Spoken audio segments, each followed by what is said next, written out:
This episode of Cognitive Dissonance is brought to you by our patrons. You fucking rock.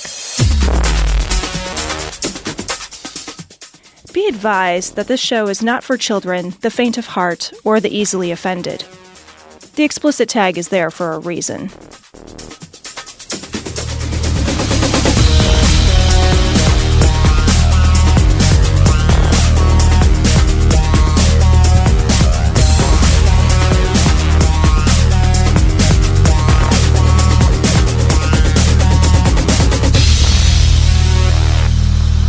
Recording live from Glory Hole Studios in Chicago, this is Cognitive Dissonance.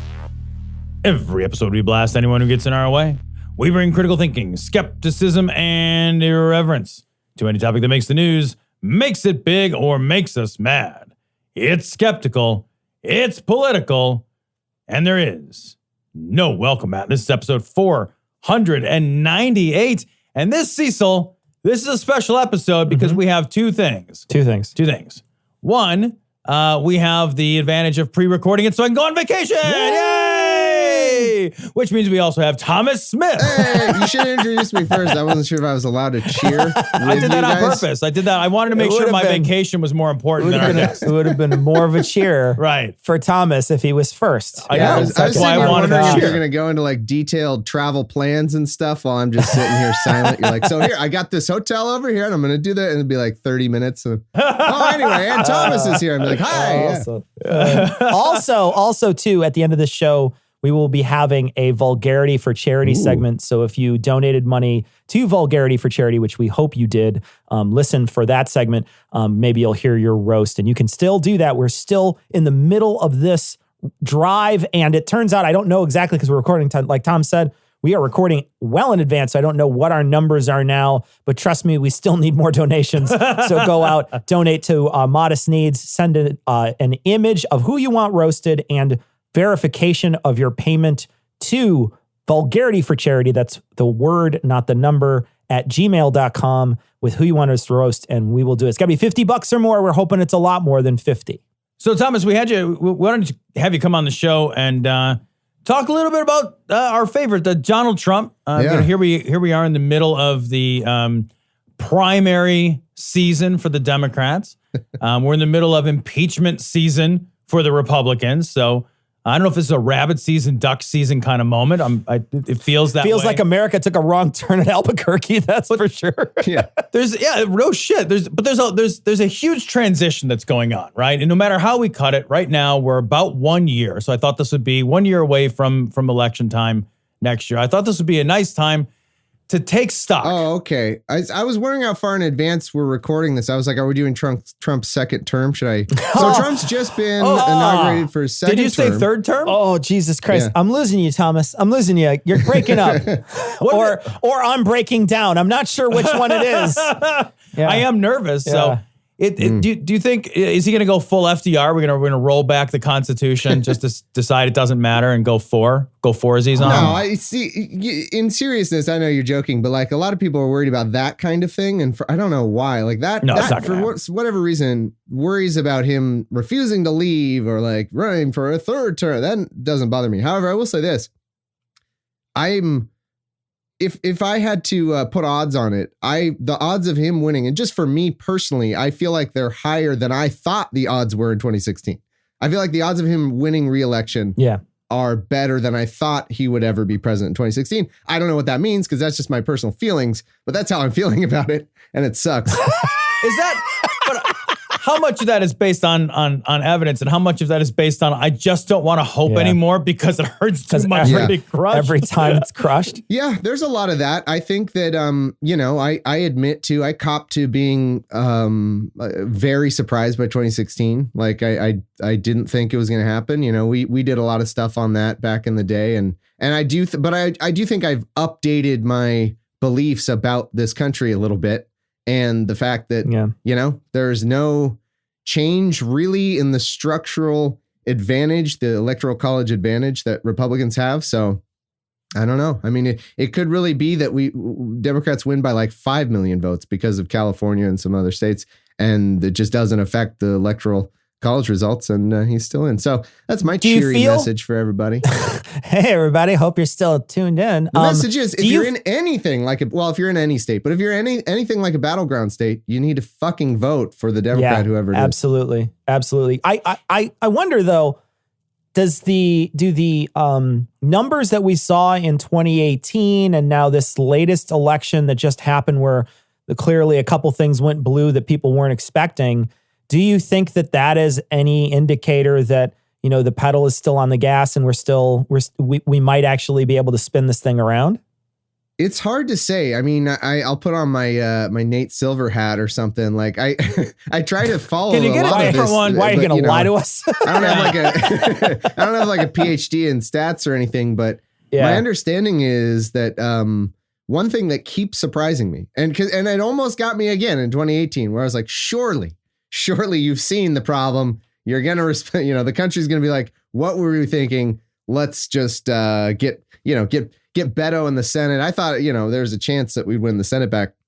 But what I think the scariest thing for me is every time I think, because my default assumption is, well, Democrats are going to be super activated. And there's so many Republicans who, and even if it's 1% to 4% of Republicans who are just like, I'm not going to vote. I'm going to sit it out. That makes a huge difference because we are this deadlocked 50-50 country somehow. And I keep thinking like that's going to kick in. That dynamic will kick in. But instead, I'm wrong every time. What happens is turnout. I'm wrong because I guess I expect a little more out of people. I don't know. What happens is Democratic turnout, way up.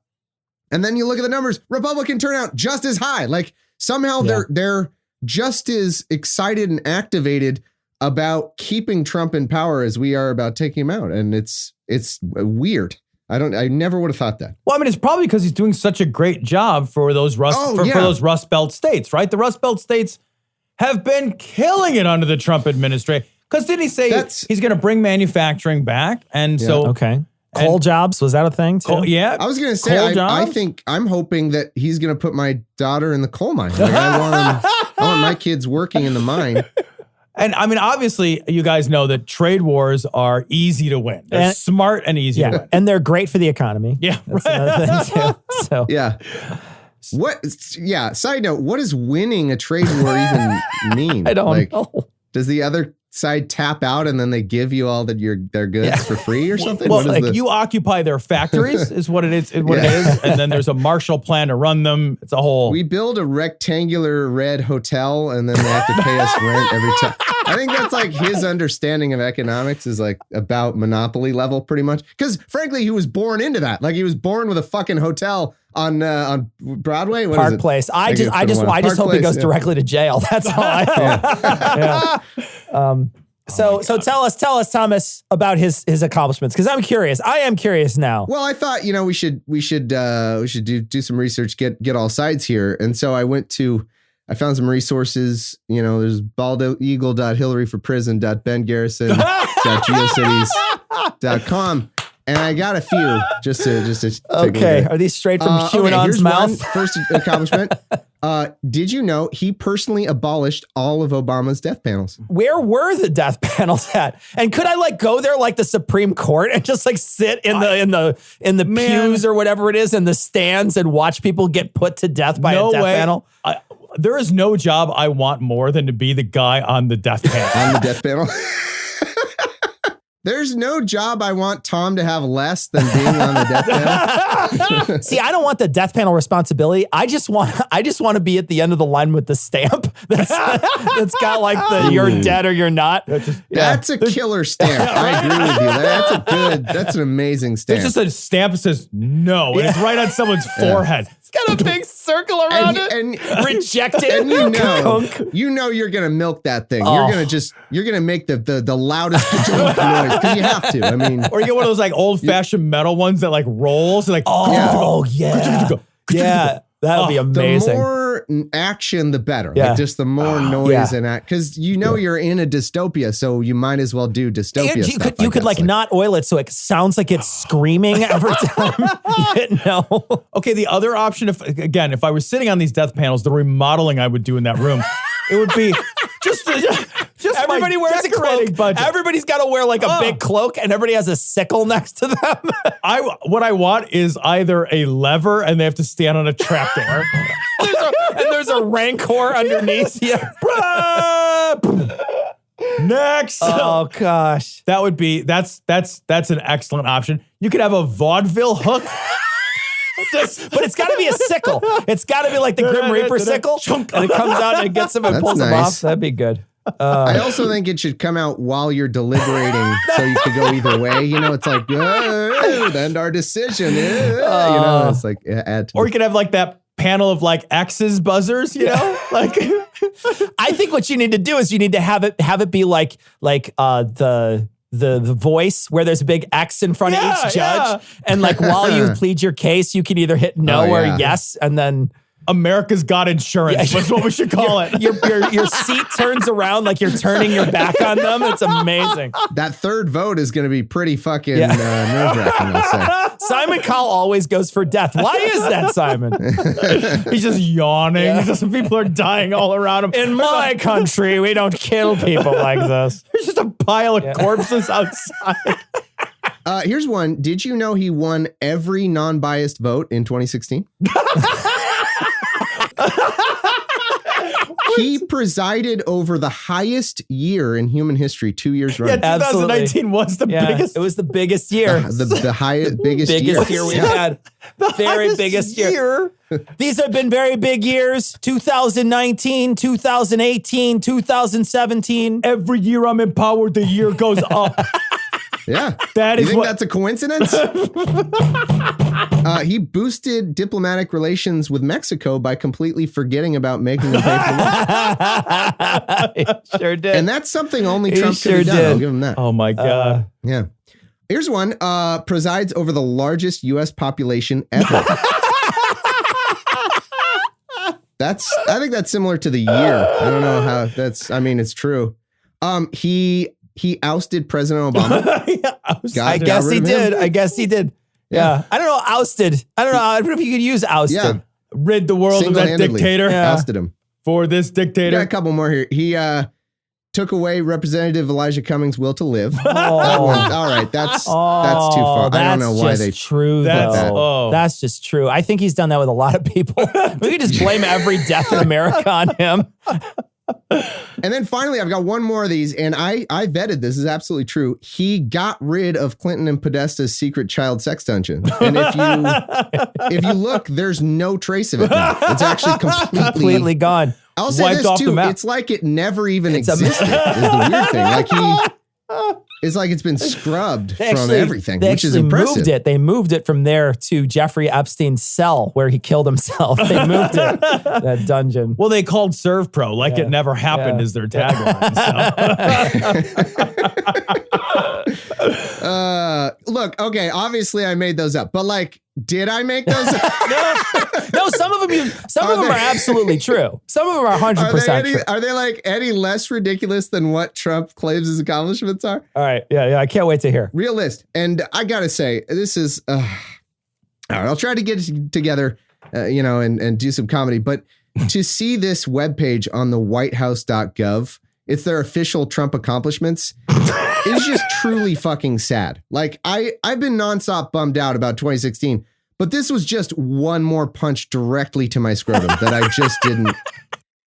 I didn't know it was possible for a website to be written in crayon, but it is. Like it takes this website that's Trump's accomplishments. It's in fucking first person. Oh my God. Like we're supposed to believe like he's from the coding hand of Donald Trump. He's putting this on the website. Shut the fuck up. For real? For real. And it gets worse. There is no date on this page of any kind. And yet there are relative time terms everywhere. So the fucking thing says, last month we did what? What's last month? What's last month? You fucking whitehouse.gov official U.S. government website. Which last month do you mean? Month, though, Thomas. It's so embarrassing. Last month we inked a deal to buy Greenland. Oops. Yeah. It's just crossed out like there's one big red line through that. Oh my God. It is so depressing. It's just it's just something about seeing it, Just seeing the full fucking sophomoric stupidity, incompetence of these people on the whitehouse.gov just really got me the other day when I was doing this. Like, ugh. You know, if you're the leader of the country and you're doing just a great fucking job, do you have to fucking tell everybody, or would it not be immediately apparent by everybody doing better? Right? You kind of only have to brag about like, it's like, all right, so I slept with your sister. You got me on that one, but I did the dishes. So I'm going to make a lot of noise about doing these dishes over here. Yeah, it's like if you win a race, like, you know, you're running or something, you win a race, you don't have to be like, hey, see, here's how I went. It's if you get last, then you're like, okay, here's what happened. I did some good you never stuff. Have to explain your success. Okay. I tied my own shoes though, and that's not nothing. Okay. Learned it last week. And the rabbit goes through the hole down. It's a whole thing. Fucking it is hell. Absolutely true. And I'm going to try my absolute best. You guys can help me to not exaggerate here. If this were written and turned in as a 6th grade assignment, it would be horrible. I'm trying not to exaggerate. If it's 1st grade, okay, fine. Like, that's good. If it's 6th grade, you're like, well, this is one of the dumb kids, huh? Okay, well, let's see if we can. They just immediately sentence him to a death panel. Like, get out of here. Give him a break. His grandma was recently death paneled. That's been hard. He hasn't learned how to write in other tenses other than or whatever, first person. You know, the reason why you know that it wasn't written by Donald Trump in the first person, because he would write it in the third person. Yeah, he would write it in the third person because he speaks in the third person. That's the most brilliant thing. You're so right. Like, it's a giveaway. It's a giveaway. Yeah, it's a giveaway. It's a giveaway in that it's a stupid fucking thing to do either way. But you're like, no, he would do the other stupid fucking thing, not this stupid fucking thing. Wow. Wasn't it Bob Dole that used to speak about himself for the third person? Like Bob Dole's running for president. Yeah, Bob Dole. Well, that was always the joke in like SNL and stuff. And then I think now that Trump's done this, you're like, he was a genius, Bob Dole, whatever. Yeah. Bob Dole's ahead of the curve. Shouldn't have death paneled that guy. You know what we also have in this list on whitehouse.gov is all caps in places. This is fucking Twitter. Shut up. Are you serious? For real? Yep. How much of it in Comic Sans? Oh my gosh. There's not that much all caps, but any all caps on something like this is fucking psychotic. On the White House, God, no other president since or I think ever or before this or after will ever do anything. Like, I hope. Is there a Homestar Runner link right on the main page? Strongman's going to read his email to us. Oh, God. All right. Hit us, Thomas. Hit us with these. So I will. And so as I read these, I've noticed one thing you would do if, you didn't have a lot of real accomplishments is you'd probably try to milk certain ones. Sure. I know it's what I do since I don't have a lot of real accomplishments. I've done an account here. Jobs. Okay, it is true that unemployment is historically low. That's true. So what is also true, though, is that 12 out of the first 14 things listed on this page are just that, but like put differently. I swear to God. It's like if I chug the most beer ever and I list 12 accomplishments, that's like I chug the most beers. 2, I chug the most ounces of beer. 3, I chug the most pounds of beer. 4, also the most cans of beer. The most liters. And then that's like, okay, we get it. You chug the most beer. That's the thing you did. It doesn't matter how many ways you divide it. That's one thing you did. And it's not really that impressive. But so, okay, here we go. First top achievement on the official fucking White House website. Here we Almost 4 million jobs created since election. How many? 4 million. Okay. And what I want to know is like, so are we to believe he personally created that?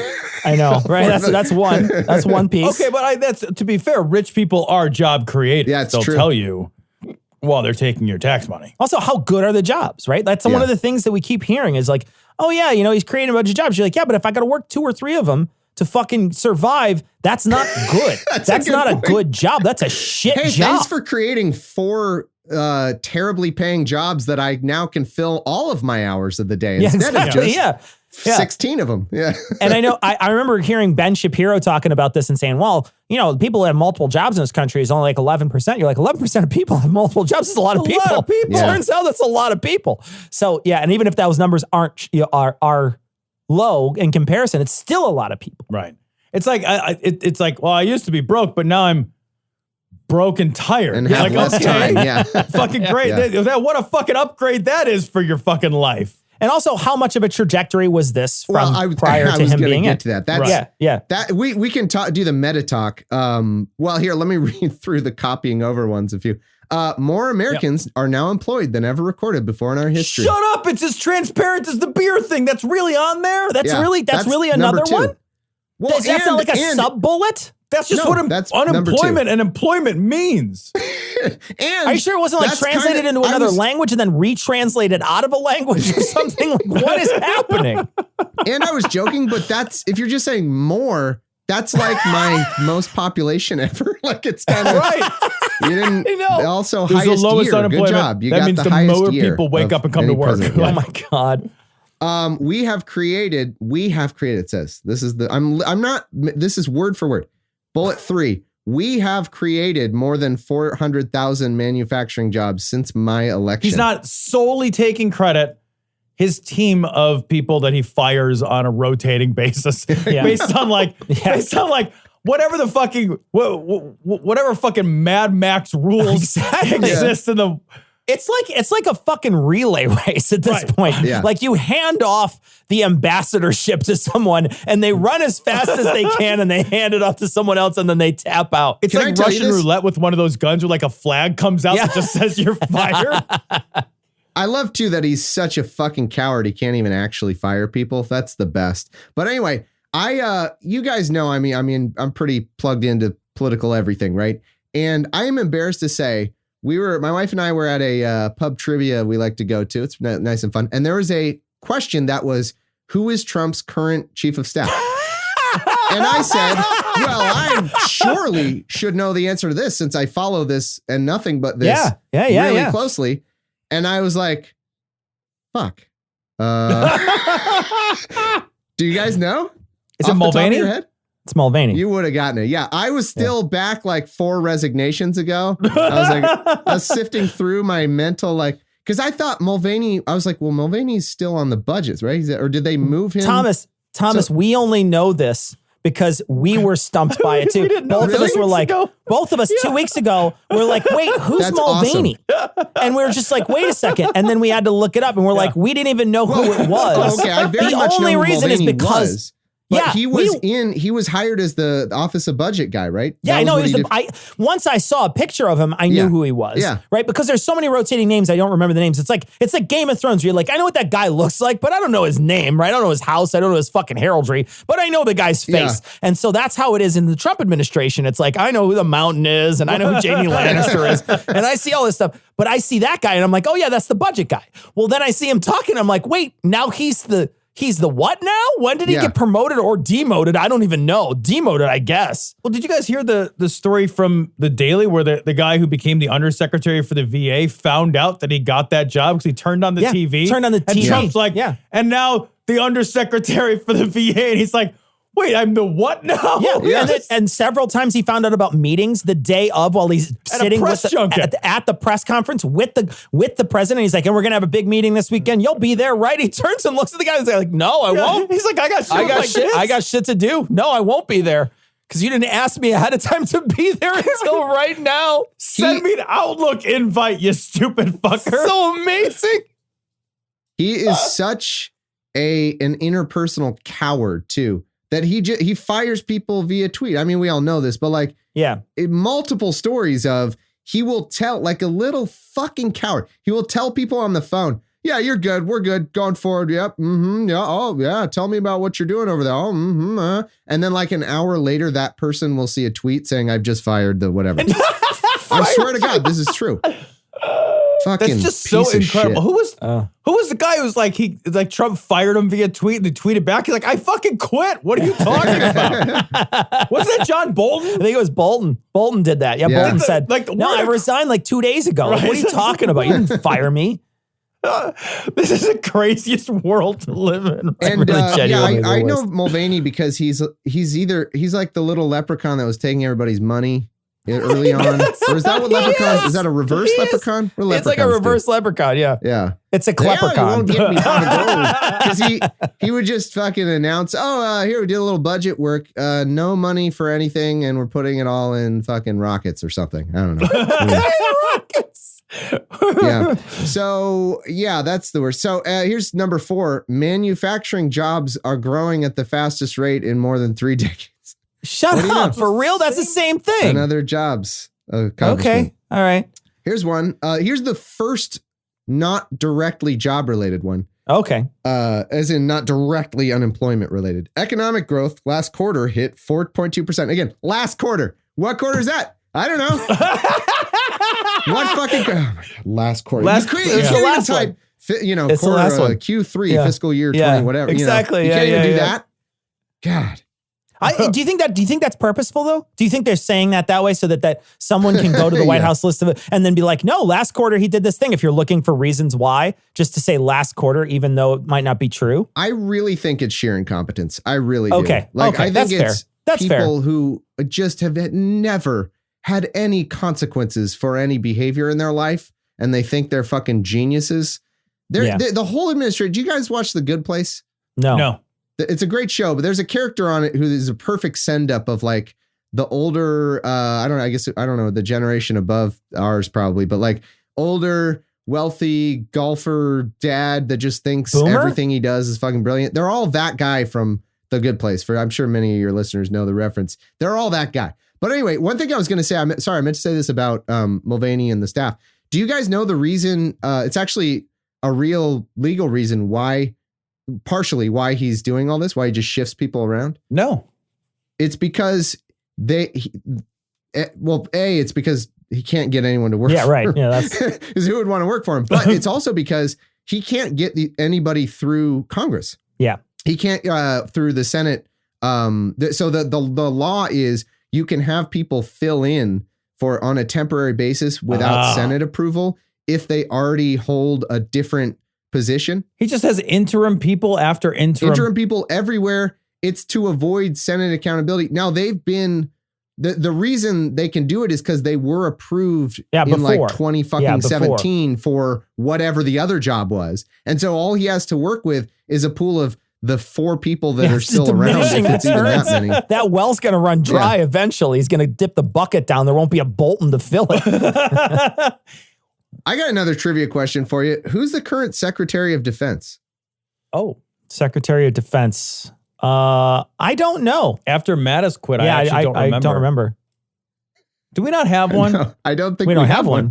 Wait a minute, we don't have one? I was realizing as I was thinking about it, I was like, I don't know. Or do we? Or do we have somebody who's like... Well, let's look it up. I'm going to look it up right now.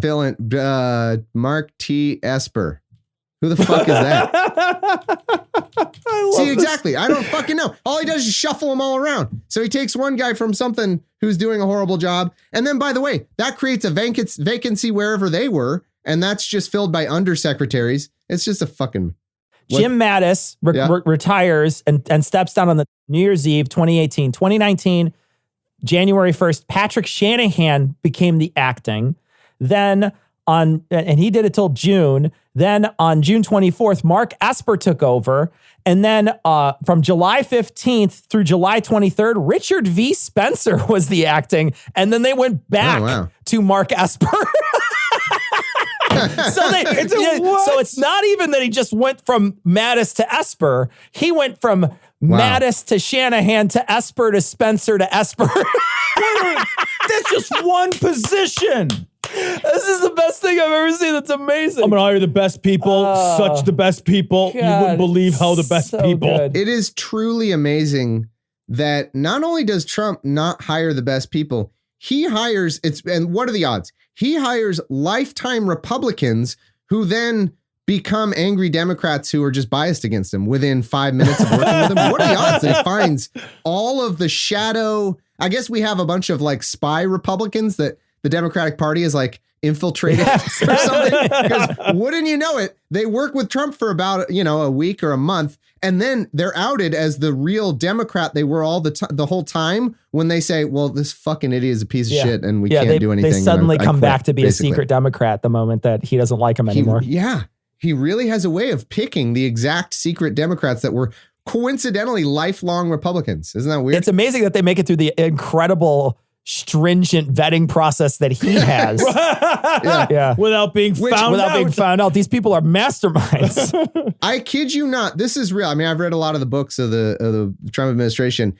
His vetting process is, does the person look like what Trump thinks the position looks like? Not even joking.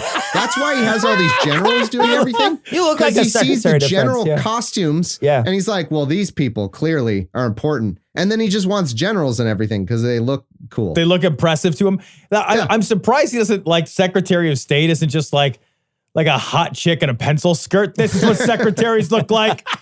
All my secretaries look like this. Or a guy wearing a sandwich board of a picture of a state. So it looks like Illinois. He's standing there. He's like, that's a Secretary of State. Maybe he just hires so many people for each position because he can't differentiate most from best. I'm going to hire the best people. Well, I hired all of them. Yeah. I got 7 people in that job. Pretty soon you're going to have a jury summons. It's just going to be to work in the Trump administration. You have to call you got to call between 4 and 7 to see if you're the Secretary of State. And then if you're lucky, you get the call that's like, well, you weren't picked this time. We'll see you next fascist piece of shit administration. You can sit out the rest of this term. And then next time we get a cartoon fucking fascist bullshit president, you're on the hook. We'll call you back. All right. So tell us how many more jobs he created. Let's do this. So economic growth. Yeah. New unemployment claims recently hit a 49-year low. Oh, with the advent of more employment jobs. Huh? Yes. Again, I chugged the most beer. Fucking stupid. Well, it's historically low, and that's why we've seen the reinvention of the middle class and the crushing of wealth disparity and wage inequality. Yeah. Wait, God damn it, that's not true at all. It's the opposite of that. Yeah. Now, again, just now you're just poor and Sorry, tired. guys, I have a shift at Amazon. I got to go. Okay, all right, I've got a job. I drive for Uber, Uber Eats, DoorDash, Grubhub. Man, I am so employed you wouldn't believe. I know. How employed I am. And that what you just said is not even a joke. Like, that's actually not even. No, I know. No, it's 100% true. That's like, you have half your audience is like, oh, he's me. Yeah. That's what I do. Yeah. That's like, I piece together the rudiments of a living wage by working 7 gig jobs. Yeah. Right. Yeah, and then when we tip those fucking services, the corporation doesn't even give it. I know, right? Money. What the fuck is that? What is that? I immediately stopped using that company. I was like, fuck you. You're not giving the goddamn money to them? That's crazy. It says right on there. Yeah. Tip. And the company's like, yeah, just the tip. That's what I rate you with. Yeah. Oh, it was just a tip for how much you love the corporation, right? Wow, that's a mighty fine corporation you got there. Let me hand you a 5. Is it can you imagine going to Best Buy and being like, I bought a TV. I just want to give Best Buy another $50. Yeah. I really like the deal I got. Best Buy, thanks for being here. Just thanks for being you, Best Buy. God. Love you, winky face. This one I'm genuinely curious about, which I have a theory about. It says median household income is at highest level ever recorded. Is that just because the fucking 1% has gone up so high that the median? Well, but I don't know if it's true or not, but I do know that if you don't adjust that number for inflation, it won't be meaningful. That number, of course, that's a good point. Yeah, would be the highest. That's probably what it is. Number, but it should be it's always higher than in 1950, but it's not meaningfully higher. Yeah. Let me rattle these off and then we'll talk about it, and you'll see why I can rattle these off. You ready for this? I'm going to rattle off about 6. African American unemployment has recently achieved the lowest rate ever recorded. Hispanic American unemployment is at the lowest rate ever recorded. Asian American unemployment recently achieved the lowest rate ever recorded. Women's unemployment recently reached the lowest rate in 65 years. Youth unemployment. Wait, I didn't catch this. Youth unemployment? We got those kids in the mines, everybody. We've also upped our child soldiers. We've got a lot more child soldiers than we used to have, too. They're getting jobs in the military. Record number of 15-year-olds committing their first murder in the battlefield. That's another, It's one of those like, what? Youth unemployment. Okay. Lowest unemployment rate ever recorded for Americans without a high school diploma. Under my administration, and I love how they slightly try to change up the wording, but they only do it for like every other one. So they're like, okay, let's make that one different than that one. And then that one will be the same sentence structure as the one we just had 2 ago. But anyway, this one, they switch it up. Under my capital A administration, Wait, veterans what? unemployment Just random reached, administration capitalization. yeah. Under my administration, veterans unemployment recently reached its lowest rate in nearly 20 years. So that's like, what was that? Like 7 unemployment, the same. Okay, stat wait a in second. row? Like, Yeah, that's 7 in a row. Yeah. all those other groups reached their lowest level of unemployment for like 60 years or in recorded history. And like, for the veterans, the best we can do is 20 years back. Yeah. They're still getting fucked over relative to like everybody subgroup else. Yeah. that you I was named. gonna say, that's a good point. I mean, we're getting older. 20 years ago was the fucking year know. 2000. That was like yesterday. Like before the Iraq war. Like, okay, Okay. Yeah. fair enough. Oh, Yeah. good point. Yeah. That Iraq war. Wow. So I was going to say something about this. Like, okay, it is true that, these numbers are good, or, the one number that he's making fucking 19 metrics out of that are all the same thing. It's true that it's good, but it's really, I mean, we all know this. It's like fucking Obama had an old car that was just completely fucking totaled. And then it's like up on blocks in 2008, it was just not going fucking anywhere. And then he works on it. And he spends, by the way, significant political capital on it. Like the fact that Obama bailed out the economy in some ways, it cost us other things. Like he wasn't able to use that political goodwill and the numbers that we had at the time to do other shit. So he spent a lot, like he really sacrificed a lot of his, what he could accomplish to do this. And he gets it fucking turned around. And in 2 years, after about 2 years, he gets the car fucking running. And he's just cruising down the street, picking up speed. And all of a sudden, after 6 years of perfect, exact, linear fucking progress, Trump's fat, bald ass is plopped down in the backseat. And the car goes the same fucking speed for 2 years, linearly, exactly how it would have gone. And then he's like, well, I'm Mario fucking Andretti. I'm the greatest. I'm the greatest race car driver in the history of time. If you look at these charts, I have a link if you guys want it, where I was kind of checking this out. It could not be more linear. Like, it's like, here's the fucking line for the last 6 years of Obama that is like a fucking XY graph from algebra class that's like X equals Y. Yeah, it's just straight. And then the 2 years, it goes exactly that same trajectory. And we're supposed to believe it's his doing? Okay, like, but to be fair, it is entirely possible that didn't make it worse could be his greatest achievement in 3 years, right? But one thing that is just so fucking infuriating to watch is the couple times they'll cut a deal where they're like, all right, we'll give your corporation $100 million in tax breaks to keep these jobs here. And then you're like, congratulations, you got them to keep like $100,000 worth of one job here. Yeah. You could have just fucking given that money to people. You would have hired more, or just like invented a public works job, or something. That we like to pay out corporations insane amount of tax breaks to give us like 60 jobs, and then he plasters that as a headline, like I saved these 60 jobs. I wonder how much more advantageous it would be if you took all the bullshit corporate tax breaks to save jobs and you did invest them in public ways. We were talking about the infrastructure. Yeah. Like if you actually invested them in actual public works to fix the infrastructure. Yeah. If instead of like, I know, it'd be so great. My dream for years has been some sort of, and I think they did this during the New Deal a little bit, or they definitely did. But like, what if you could just have a bunch of jobs that were just like fucking cleaning public areas, like just way more jobs, and make them pay pretty well, and to anyone who wants them, they're government jobs. And everything would look fucking nicer in your country, like stuff like that. Because our infrastructure and our kind of our public common areas in this country, and I'm sure you guys would know from traveling as well, is appallingly bad for being a first world fucking country, for being like the top economic country for so long, the economic powerhouse. It looks like shit. Our airports are terrible.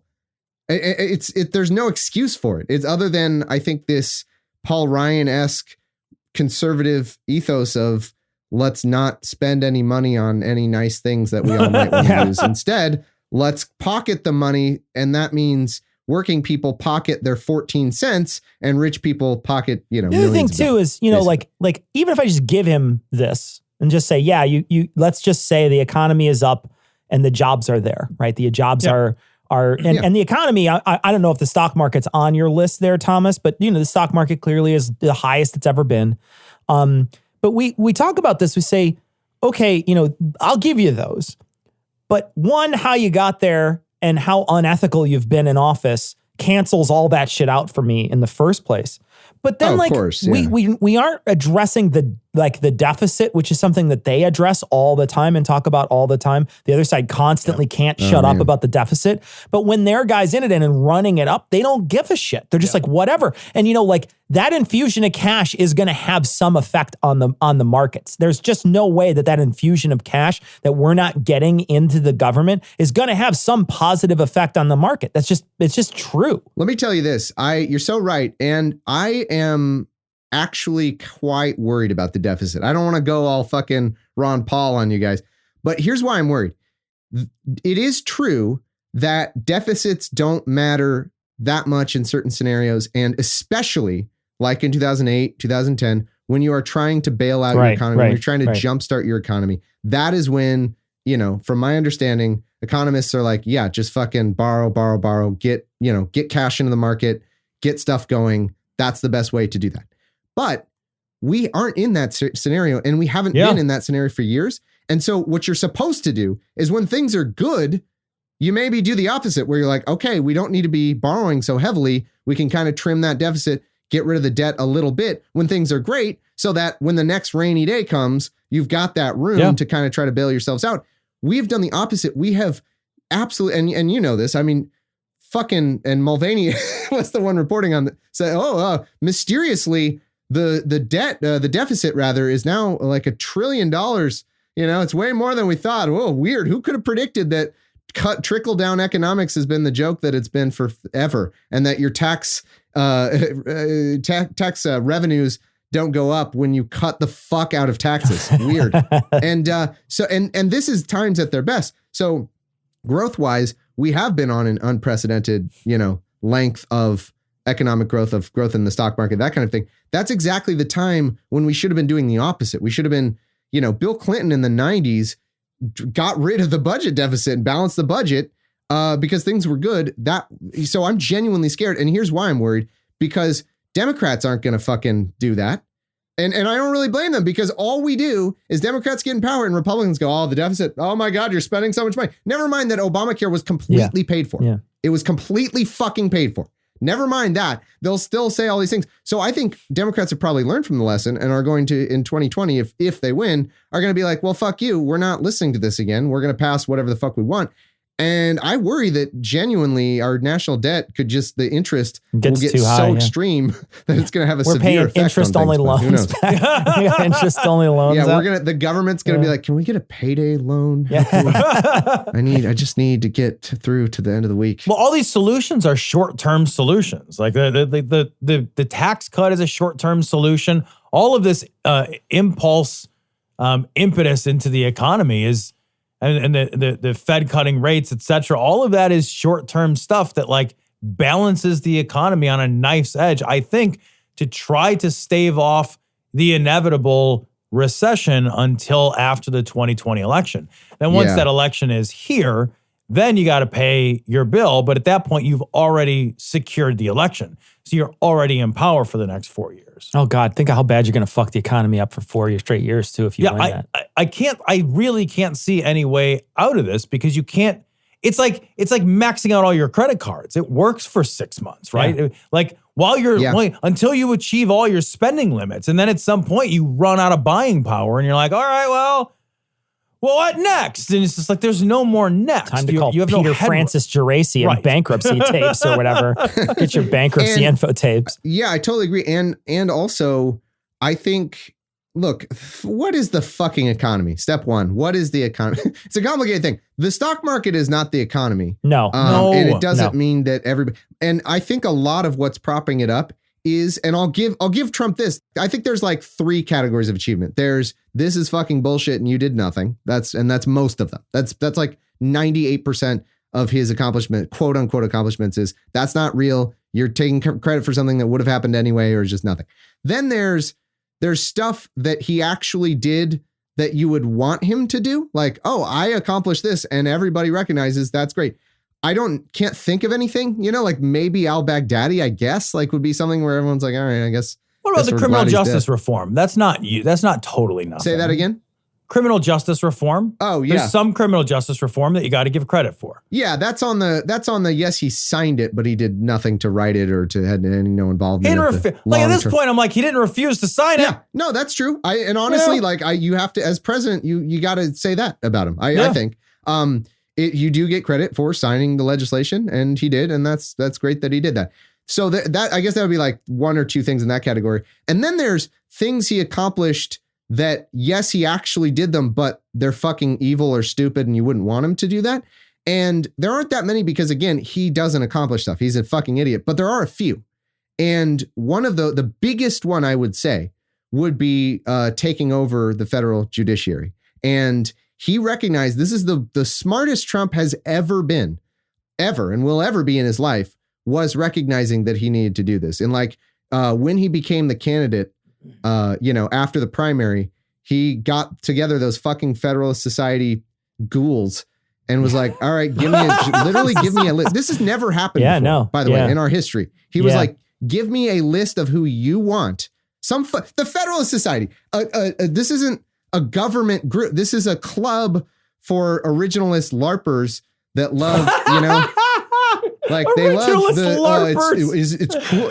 It's cruel and unusual. Well, it's cruel, but is it cruel and unusual? So they're, like all that bullshit that they Scalia did to fucking ruin our country. They love that.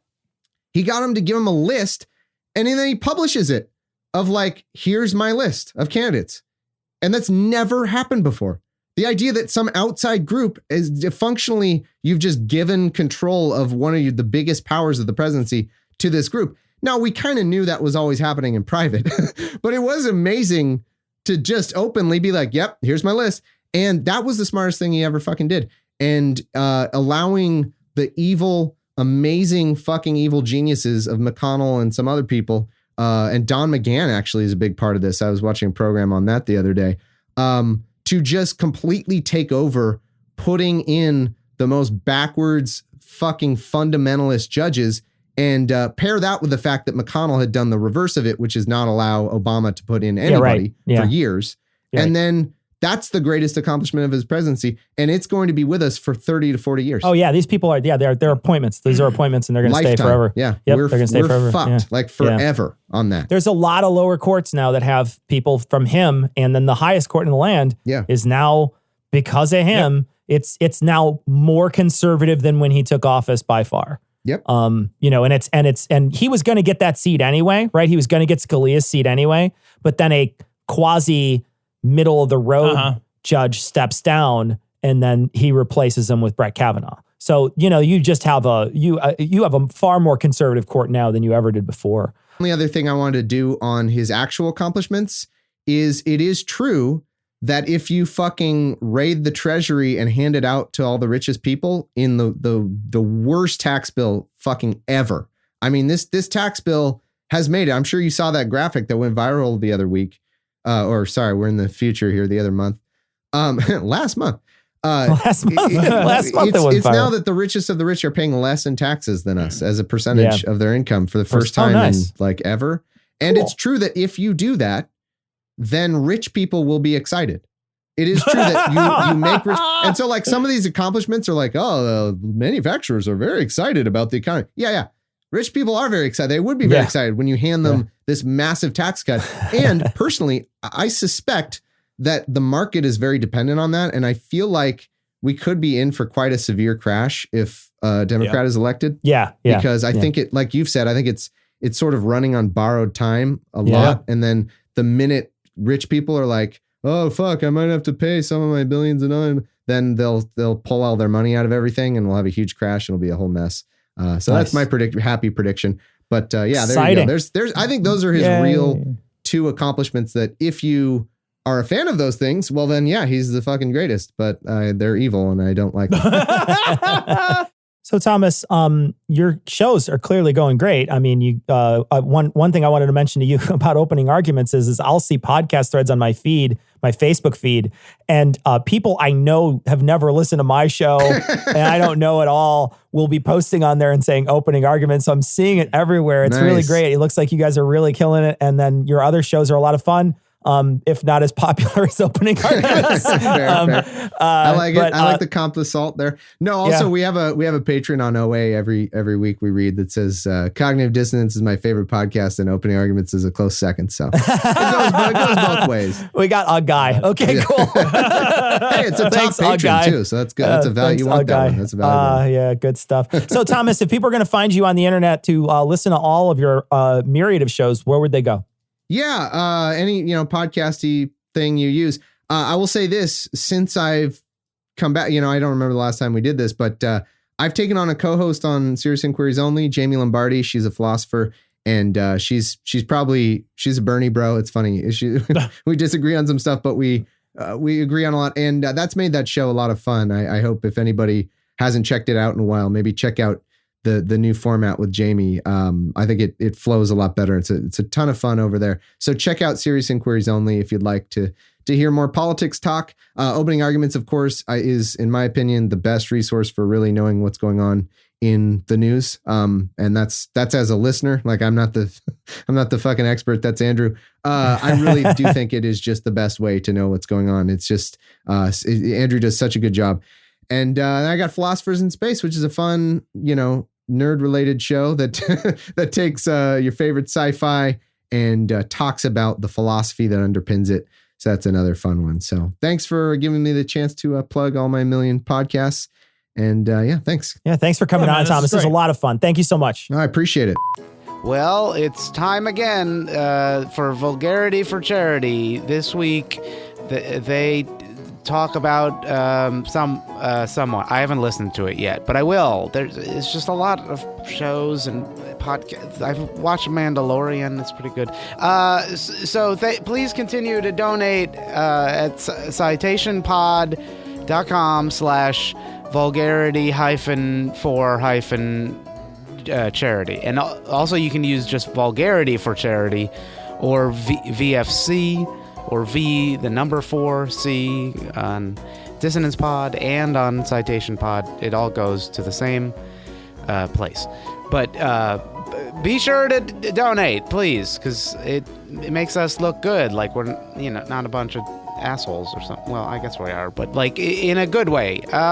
We currently raised $77,161.49, and that's amazing. It's not pre-recorded. That's my speaking voice. It isn't. So thank you. Bye. This month, the Citation Needed crew has been hard at work on roasts, and since these are recorded early, I really have no idea where we are in the fundraising. So, Ian, tell us where we're at. Okay, I guess I should have listened first. We are at $77,161.49. Thank you, everyone. All right, well, it's time to bring on another amazing atheist duo and their event planner, Heath, Noah, and Eli. Guys, welcome to the show. Okay, to be fair, if I let them buy their own plane tickets, Heath doesn't and Noah takes a bus. So I just want to... Well, that's true. Okay, Noah, this first one has your name all over it. Mary recently had to put her cat Sig down, and she'd like a roast for cat cancer or anyone who believes in a god that would give cats cancer. First rule of comedy, man. If you can open on feline leukemia, you do open on feline leukemia. Okay. So yeah, first of all, Mary, I'm really sorry to hear that. If anybody can sympathize with loving a cat more than all the other humans put together, I'm your guy. You put a cat and the survival of the human race in the ocean, and I am definitely pulling that kitty into my life raft. They hate being wet. So yeah, if ever there was an entity that deserved to be incarnated as his own son and then tortured to death as an audience laughed, that would be the author of Cat Cancer. He would certainly be my top contender. right? Oh, and speaking of cancers, Christine would like a roast of Paul Ryan. Cecil, you want to take this one? Paul Ryan looks like Pinocchio didn't wish on a star, but instead made a wish on a t-shirt gun that shot out stacks of $100 bills, but only if it was pointed at the ultra wealthy. He was so sick of implementing shitty Republican policy that he quit his job and joined the Fox News board so he could do it from a better office. This is the only guy in the world that will stay cancer free because cancer is too embarrassed to be seen with him. That's good. Cancer can't run a marathon in 4 minutes. Yeah, that's why. Okay, Heath. How about a roast for Amber of bigoted fiber artist Sockmatician? Okay, yeah. So first of all, fiber artist means I make stuff with yarn. Oh, Jesus. That's what that means. So that's great. Like, make stuff with yarn. That's fantastic. But just, fucking relax with the title. And that's coming from a master of syllabic engineering dynamics right here at this podcast. Also, you're not a model either. You sell socks on Etsy that you made. You're the model for your socks on Etsy. And you look like Taxi Driver was about a Civil War veteran instead of a Vietnam veteran. He does. Indeed, he does. Okay, Eli. Nick would like some of that signature sauce for his coworker, fucking Kevin. Have at him. Fucking Kevin. Kevin looks like if Gomer Pyle hadn't had the good sense to end it. What? Yeah. And as Nick pointed out, Private Pyle, yeah. Okay. And as Nick There's a pointed Gomer Pyle that never mind. Let him, this will work itself back into something soon. It'll be fun. Thank you. And as Nick pointed out, Kevin went to the Ark Park for his honeymoon. Oh, no. Yep. God, Amazing. What could be more romantic than a landlocked text train that has a single broom to explain away the several tons of bullshit? Then again, you know what, Kevin? The Ark Park is kind of like you. It's stiff, immovable, and only there because the South doesn't believe in abortion. So I can see why you have a connection. That's good. I get it. All right, Tom. Tim gave us 200 whopping smackaroonies for you to insult his friend Jerry. Tim, buddy, sometimes friendships fade. And when that happens, sometimes that can be really sad. But this isn't one of those times. Seriously, I know Jerry used to be your buddy, but let's face it, Jerry is used up. He's refuse, Tim. Jerry is worn down and worn out, and there's very clearly nothing left in him, no spark of life. There's nothing left anymore there to be friends with. You're not missing anything because there's nothing left in him but a series of reactions. He's an automaton, a husk, a shell. He is a discarded man, Tim. He is the gleaming white man belly of every lawn-mowing, beer-drinking dipshit whose eventual heart attack is mourned by his wife only in insurance payouts. Okay. It's not me, the wife at the end. Got it. Yeah. Got it. All right, last year, Alex, who is blind, asked Heath to roast his guide dog Cosby. And this year, Alex wants a roast of himself. So Heath, it's all you, buddy. All right. So Alex tried to send a picture with him and Cosby. He tried. It did not go well. Oh, wow.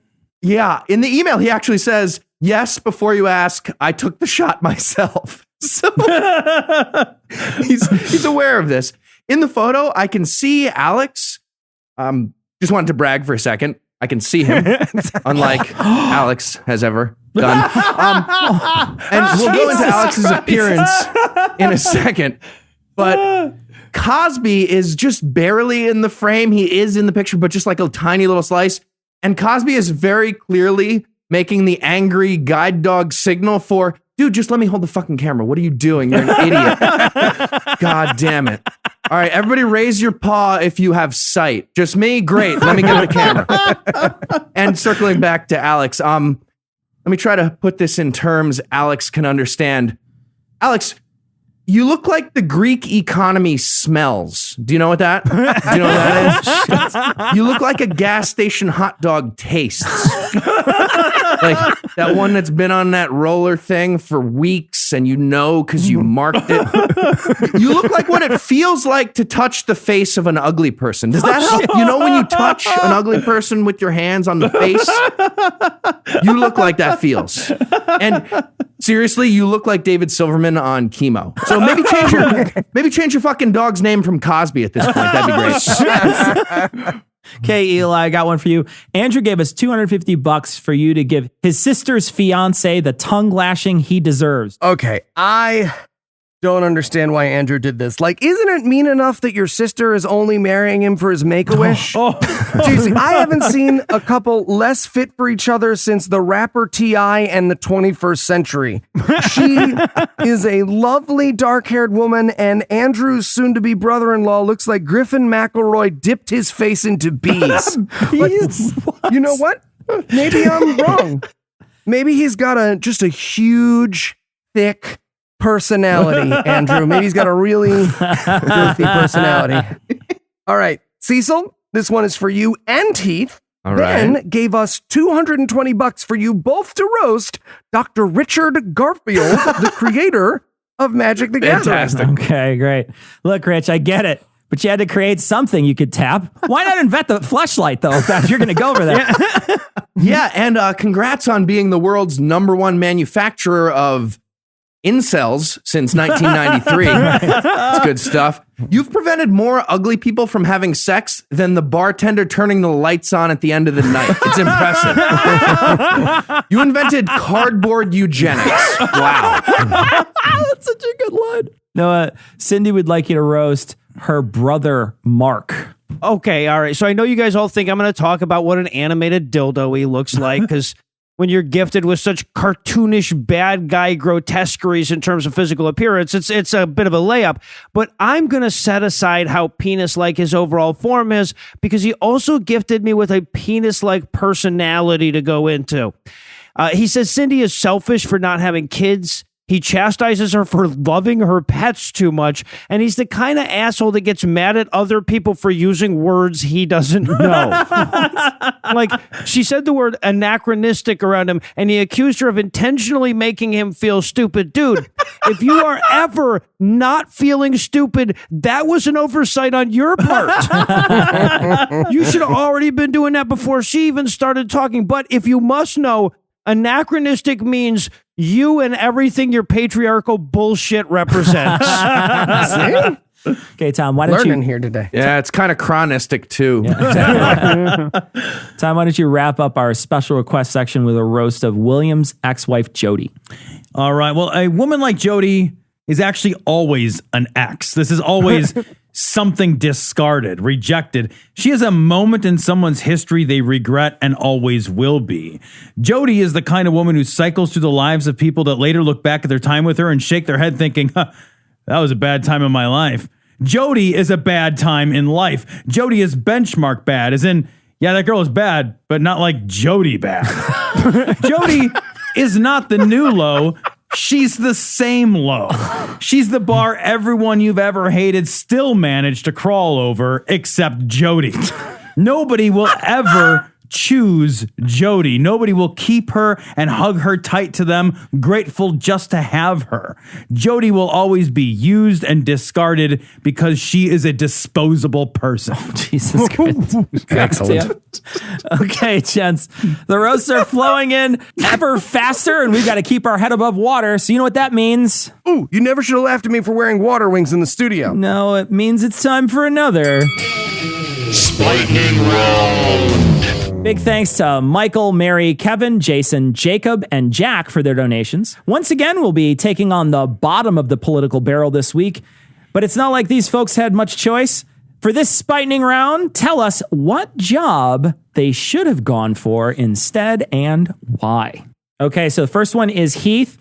Do Minnesota Congressman Tom Emmer. Tom Emmer. Okay. He followed in the footsteps of Michelle Bachmann.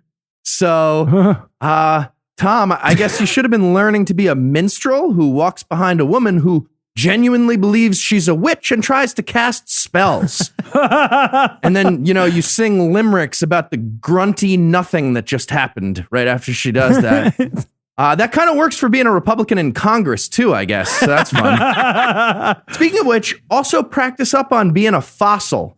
That's a good one for you. Maybe lay down still and let plant resin slowly envelop your body and turn into amber. Noah, Barnaby Joyce. Oh, gee, well, with a name like that, he should have been a a puppet that showed up in a window every 4th or 5th episode to tell the kids about how important it is to share.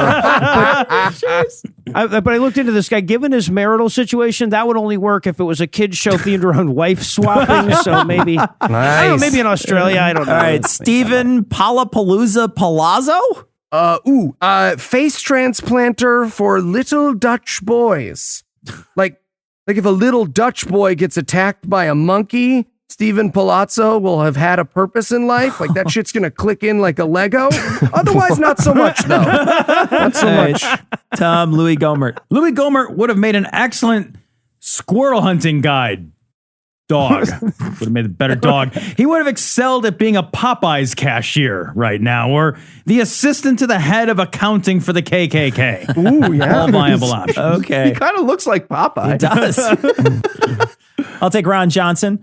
Ron Johnson, well, I mean, with how well you clean up after Trump, I'm going to go with Rim Job. I'm actually surprised you left Omni Consumer Products after inventing Ed 209. But the cool thing is with your new job, you can make sure we can all purchase a death-dealing killbot without a pesky background check. Amazing. And finally, Heath, a controversial challenge has been put to you. Liz Warren. Absolutely not. Nope. Oh, Heath. No. Heath. No. Heath, here. We No, roast all comers here on Vulgarity for Charity. So get to it. Fine. This is under protest, though. Nobody keep doing this. I'm not doing more of these. Okay. Liz Warren looks like Jane Jetson fucked Ann Taylor in a loft.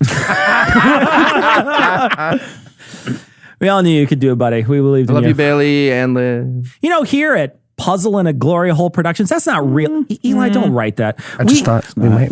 Don't do that. Don't presume. Okay. We get asked if there are any legal consequences to the things that we say and do here on Vulgarity for Charity. And the answer is we sure hope not. Which is why this year we've invited the two hosts of the Opening Arguments podcast, the home of one of the finest legal minds in podcasting, and the guy who called dibs, and I don't know which is which, Andrew and Thomas. Thanks for joining us, guys. Well, Cecil, you know, the script says happy to be here, but I've read the script, so really it's more like I'm contractually obligated to be here. Yes, you are. Let me put my reading glasses on. Pleasure. Wait, Crushing it. Wait, were you guys here this whole time? No, we had a full 20-minute conversation before the recording. Does not ring a bell. Don't. Fun. You know, I missed this, guys. I've missed this. This is great. So did we. Okay, first up, we've got a request to roast Andrew by Alan, who was one of the very first donors and gave us a puzzlingly awesome donation of $466.40. So Thank you. Okay. take it away, Heath. Okay. All right. Andrew looks like he was created by Don Draper as a character to sell candy cigarettes. I have never met a nicer person who looks so much like a lascivious duke. Like, if you remade Robin Hood with Andrew, Robin of Locksley would have to stop him from boring Maid Marian to death about the emoluments clause, but it would work. I'm saying it would work. But also, thank you for helping me buy my house and things. Also, The only way I can deal with Andrew is how Andrew deals with the rest of the world. Blackout drunk. I just have to say, Andrew, as a chef, you are an amazing lawyer. An amazing lawyer. Amazing. That is uncalled for. Harvard law, my friend. Harvard law. Andrew, that hurts the most so far. Everyone else kind of pulled their punches here. Tom ain't gone yet. So Now, I will say, though, with Andrew's education, intelligence, and determination, he could have been anything, but he chose not to be. He chose not to be.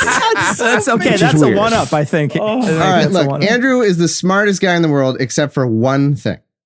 We're something like 330 episodes in Opening Arguments, and he still has no idea the bullet point to time ratio in his own fucking notes. All right, let's do a quick A segment here on the history of the Hyde Amendment. We're going to start with the Fifth Amendment case law, 1780 through 1855. But for that, we're going to need to cover Federalist Papers 43, 47, 68, 92. And yet you really can't understand those without talking about James Madison's time in the Virginia House of Delegates, and for that matter, the Shays Rebellion of 1786. So that would be the first 11 minutes, and then we can really get into it in the B segment. And I'm just like, Andrew, you just used half the episode explaining all that. We don't even have, there's no time left.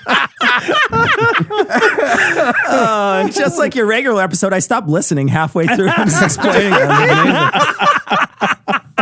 it. All right. I'm sorry. He's pre-apologizing. That's not a good sign. That's Usually never they're good. not here. Andrew is a guy who smiles all the time because inside he hates himself almost as much as he despises everyone else. Andrew is actually a guy who is always the smartest one in the room and cries at night now because that race is over and it doesn't matter anymore.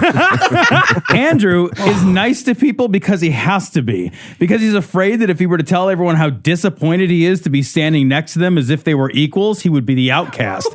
But he's not their equal, and that otherness is soul-crushingly lonely. Andrew laughs too loud so no one can hear him screaming. It's so mean. Is he always that mean, or does Tom genuinely hate me? It can be both. That's not. I'm quite certain that was positive. That was one of the more positive ones, Tom. Don't worry, though. Eli, Dennis would like a roast of him and Thomas for his score on Thomas Takes the Bar exam. Okay.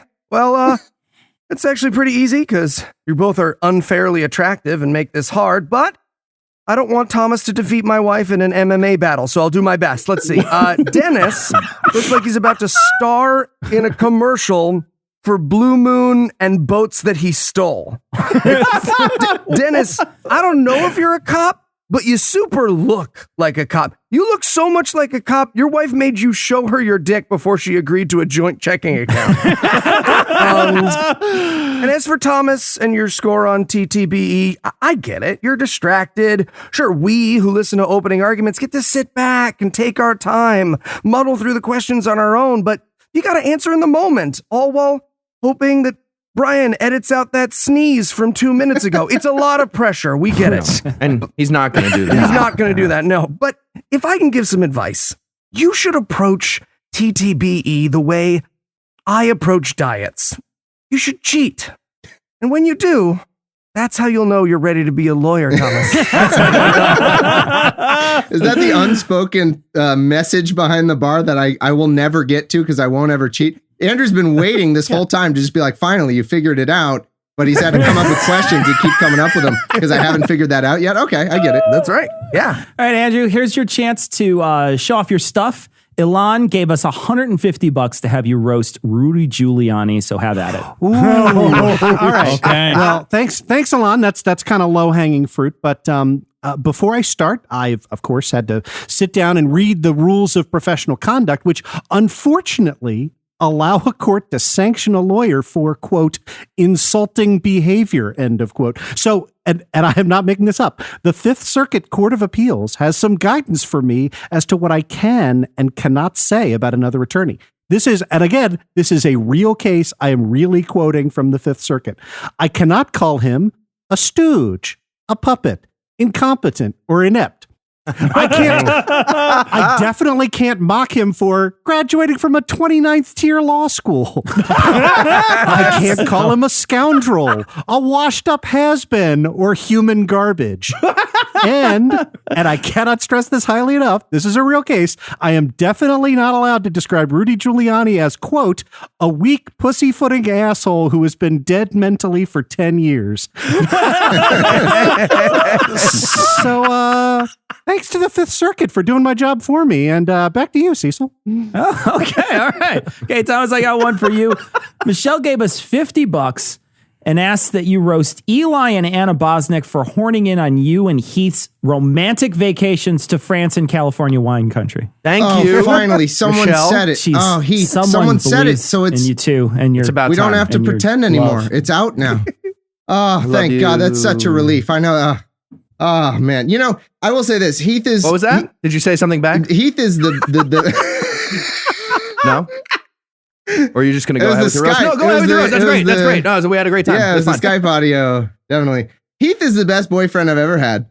And yet every time I come on GAM, he mysteriously vanishes. And I just want to say, ladies, is this the best men can do? Is this the best men can do? The answer is yes, and I will take it. That's actually true.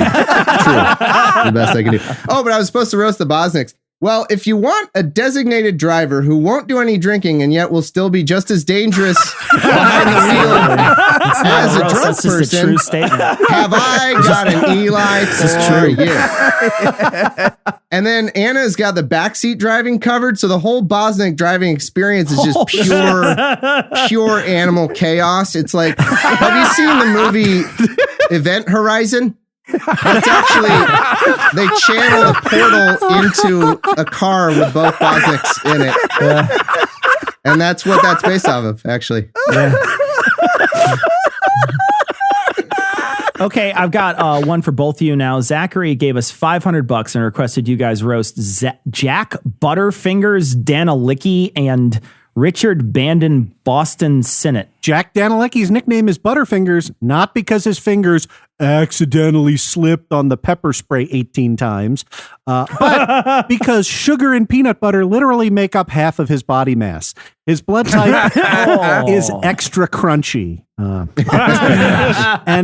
And you know, I am not going to go with the obvious closeted gay Republican gag for Dick Sinat because, you know, I kind of feel sorry for him on that.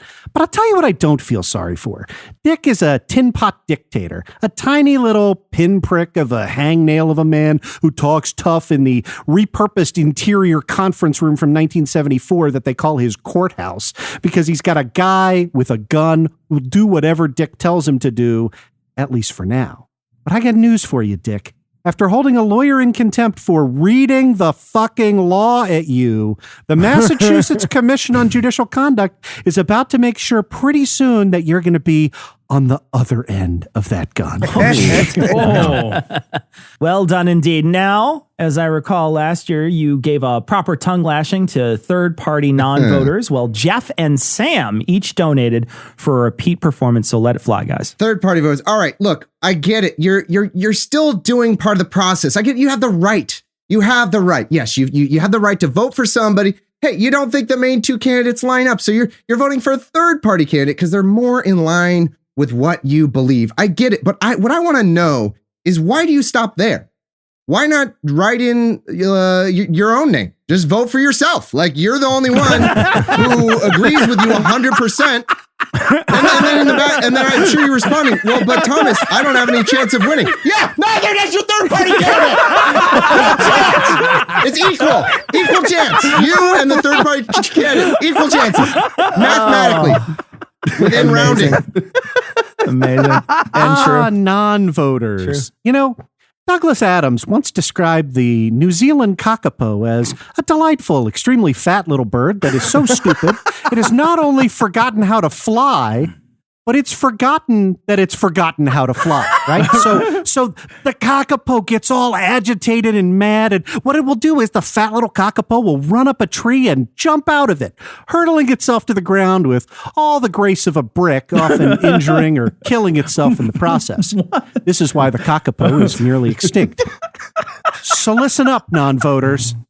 You're the fucking kakapo. And if you stay home in 2020 because your precious little snowflake of a candidate doesn't make it out of the primary because the DNC is rigged, I hope you move to New Zealand and throw yourself off a tree. Become nearly extinct. So Neil kicked in an extra $580 and Beth kicked in an extra $50. So why don't we all have at the non-voting Democrats / non-voters? Heath, you're first. Okay, non-voters, you guys are the monopoly board flippers of our political reality. Like, not voting, it's like walking into the Oval Office, setting up a monopoly board very slowly, and then flipping it over and walking right out. Except just way lazier. It's like thinking about doing that. That's how effective you are. You're flipping the monopoly board and having a tantrum, and a bunch of Nazis are marching past being like, hey, look, that stupid kid just flipped a monopoly board. That's funny. Okay, time for some more Nazi stuff. We're in power. Yeah, right. Like, what could I say to you people that you haven't heard before, except maybe the name of your congressman? I know you think that you're fooling us by wrapping your apathetic laziness as some kind of principled stand, but even if that was genuine, you would just graduate from lazy asshole to stupid asshole. You'd be the jackass on a sinking boat who refused to touch a single bucket until we could all agree on whether this disaster should be blamed on the hydrogen or the oxygen. Gosh, this is such a hard group to roast because, they're so diverse. I can't imagine how. Oh, wait, no, they're not. You are between 18 and 29. You're male. You didn't go to college. And when polled, you hate women, the media, and women. Which, if you do the math, makes you Twitter. You're the human versions of Twitter. And just like the social media platform you emulate, I have given you up, and soon enough, so will everyone else. You know what? Fuck it, guys. Don't vote. Don't even choose things. Just be a stupid fucking leaf on the wind. Let the course of the world blow you and everyone you know around at its fucking whim. That's a great plan. A great plan to be of no effect. To choose the path of least resistance even as Rome burns. Great call. Not to bother making a call, you fucking cowards. Afraid to even have the guts to pick things or to have succumbed so totally to your own self-indulgent pity party ennui that you can't even be bothered. Can't be bothered. What the fuck else do you do that's so fucking important that once a year you can't take 15 minutes of your precious time? Nothing. You aren't important, and you're making sure that you are never fucking important. Can I just say, though, that if you were otherwise going to vote for Trump, non-voting is awesome. Yeah. Everyone who doesn't vote has the biggest swinging dick. You're so amazing. We and love third you. party. Go third party. That's awesome. I love third party voters. GaryJohnson.com. Check it out. Okay, next one is in the name of good old-fashioned podcast feud here. Oh, great. Those always go real well for us. You bet. Well, I have a feeling this guy has a better sense of humor than the last three. The Way of the One of them's Void dead now. donated $400 for us to roast Thomas's co-host on Philosophers in Space, Aaron Robbie. So, Thomas, why don't you go first? My favorite thing about Aaron is when he watches stuff. So we watch sci-fi in there. We watch shitty movies and sci-fi and all this fantasy stuff.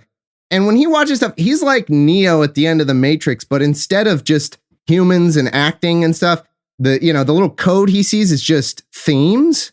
So like we'll watch some shit where like some guy's wearing a horrible, lizard costume and the mask is falling off and the tail's duct taped on. I'm like, Aaron, this sucks, right? Like, this sucks. He's like, no, because that guy represents the philosophical stance of this such and such, which is conflicted with the other character that represents the other stance of it. I'm like, yeah, but it sucks. Like, you see that it sucks,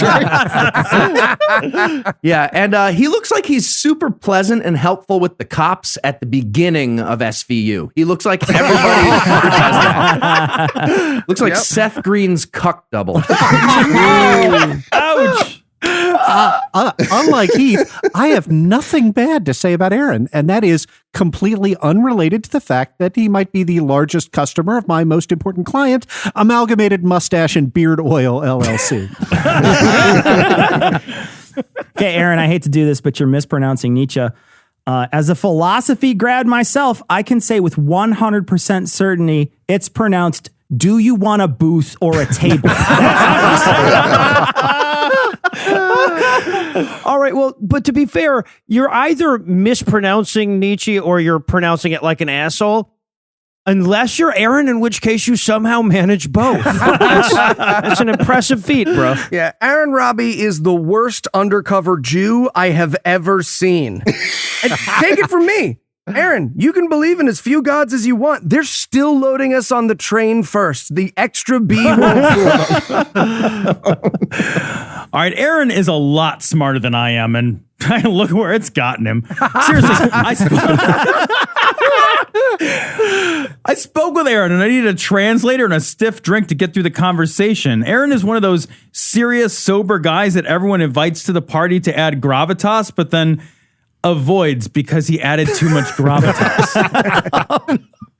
Okay, last one here. This is for you, Andrew. Elijah would like a roast of anarcho-capitalism or libertarianism. I have to reach deep for this one. Yeah. Libertarianism, that's the ideology you get stuck with if you get last choice from among the entire universe of ideologies, right? I mean, you know you're not getting a good one or anything, but you can hear the audible sigh and damn it when the two guys in front of you pick cannibalism and preachy vegan, right?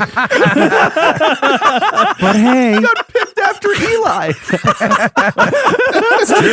it's fitting because pretty much every libertarian I've ever met was also picked dead last for every single competitive event ever before heading home to alternatively sob into and masturbate to their strangely soggy copy of The Fountainhead. Well, I got news for you, Mr. Libertarian, and they're all Mr., right? You know who else thinks they're Howard Rourke? Donald fucking Trump. But hey, you're probably dumb enough to think that's a compliment. All right, finally, our last roast before we send you back to just below Ben Shapiro on the iTunes charts. Hey, not always.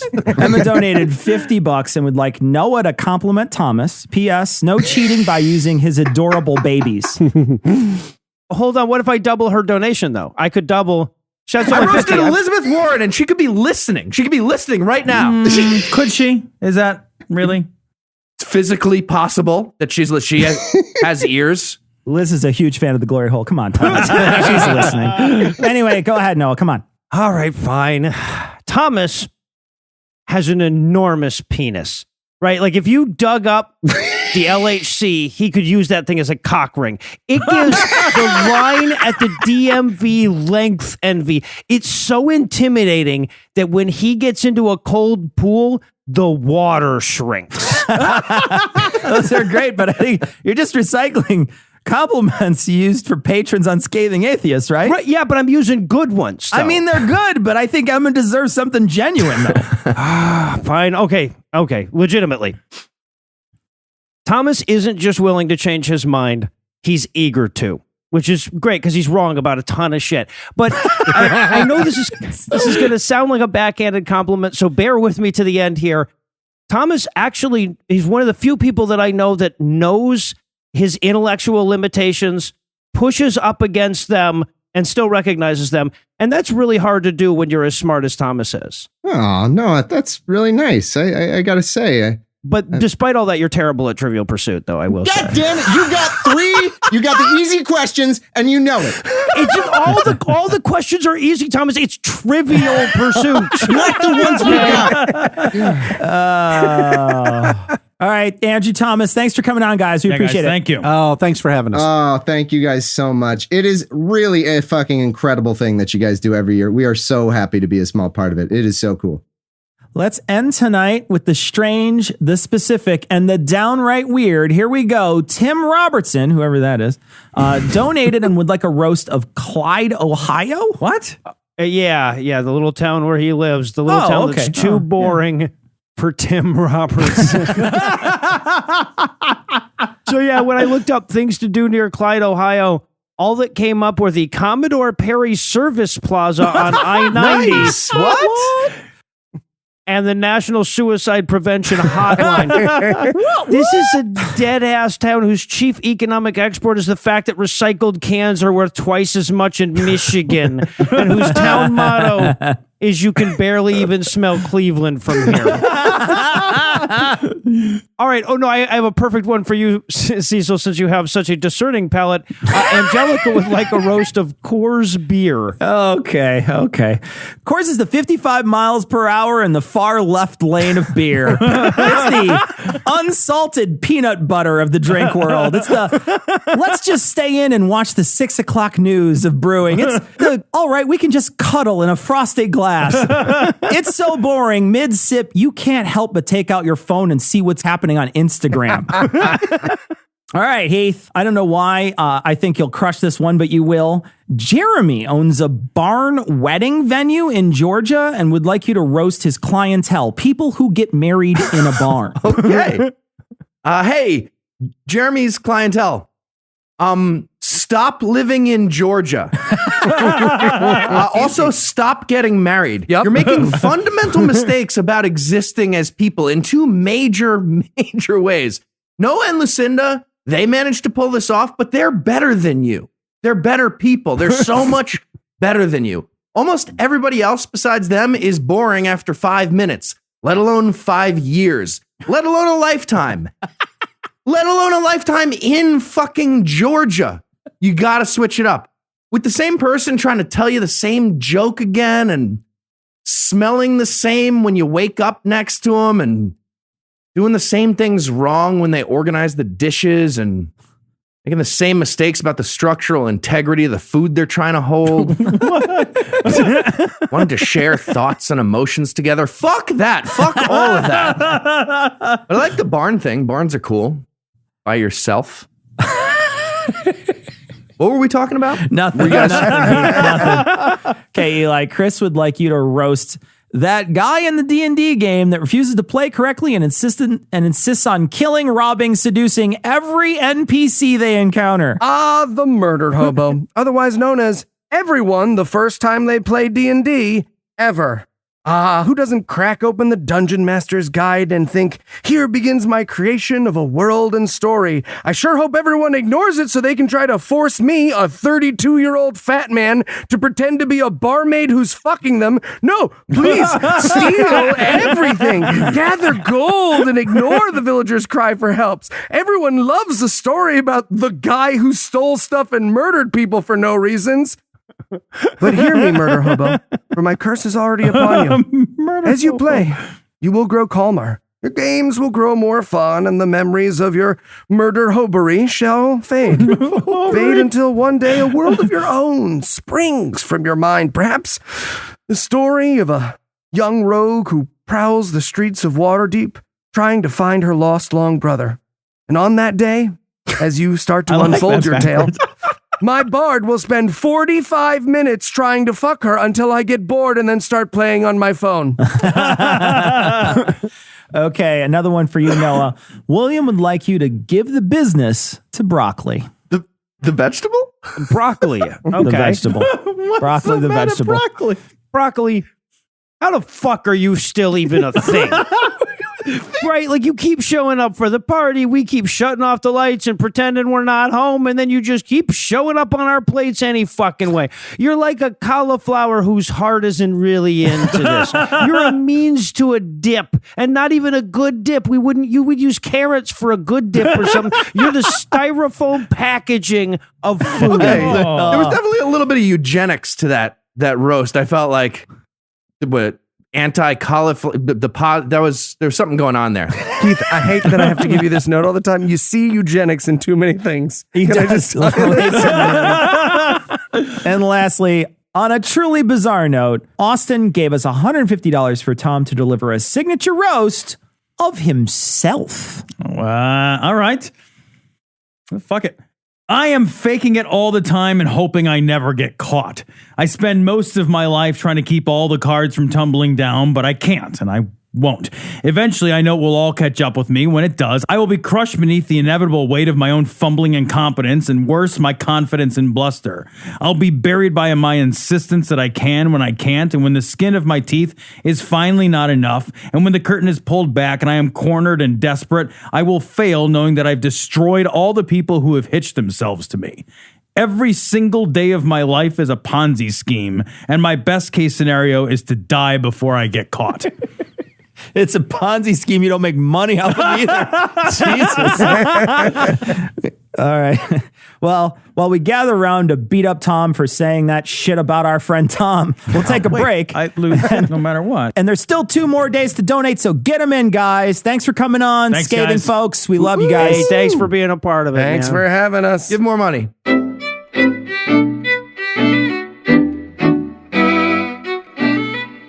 So we want to thank Thomas Smith for coming on the show. I love it when Thomas is on the show. He's a great guest. Great guest, great guy. He does a lot of great shows. He's part of a lot of great shows. Philosophers in Space, Serious Inquiries Only, and Opening Arguments. You can check them all out on this week's show notes.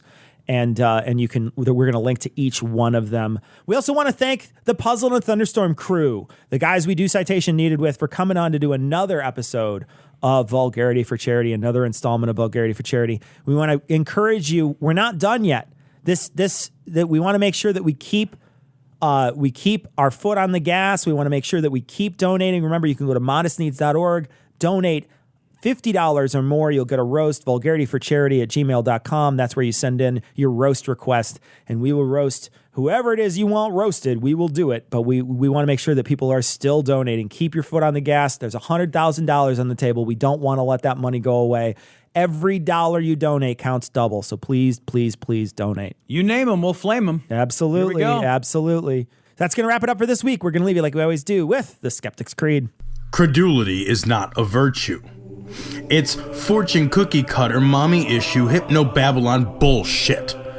Couched in scientician, double bubble, toil and trouble, pseudo quasi-alternative, acupunctuating, pressurized, stereogram, pyramidal, free energy healing, watered downward spiral, brain deadpan sales pitch, late night info docutainment. Leo, Pisces, cancer cures, detox, reflex, foot massage, death in towers, tarot cards, psychic healing, crystal balls, Bigfoot, Yeti, aliens, churches, mosques and synagogues, temples, dragons, giant worms, Atlantis, dolphins, truthers, birthers, witches, wizards, vaccine nuts, shaman healers, evangelists, conspiracy, doublespeak, stigmata, nonsense. Expose your sides.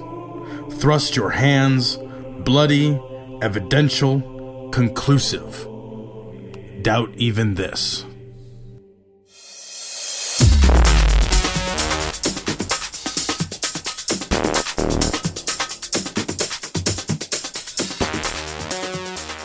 The opinions and information provided on this podcast are intended for entertainment purposes only. All opinions are solely that of Glory Hole Studios, LLC. Cognitive Dissonance makes no representations as to accuracy, completeness, currentness, suitability, or validity of any information, and will not be liable for any errors, damages, or butthurt arising from consumption. All information is provided on an as-is basis. No refunds. Produced in association with the local Dairy Council and viewers like you.